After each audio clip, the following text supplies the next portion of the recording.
నమస్కారం. రుద్రా న్యూస్కు స్వాగతం.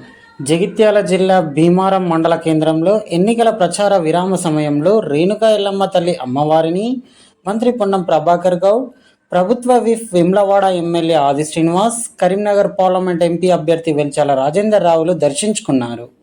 అనంతరం సరదాగా తాటి ముంజలు తింటూ గౌడన్నలతో ముచ్చటించారు.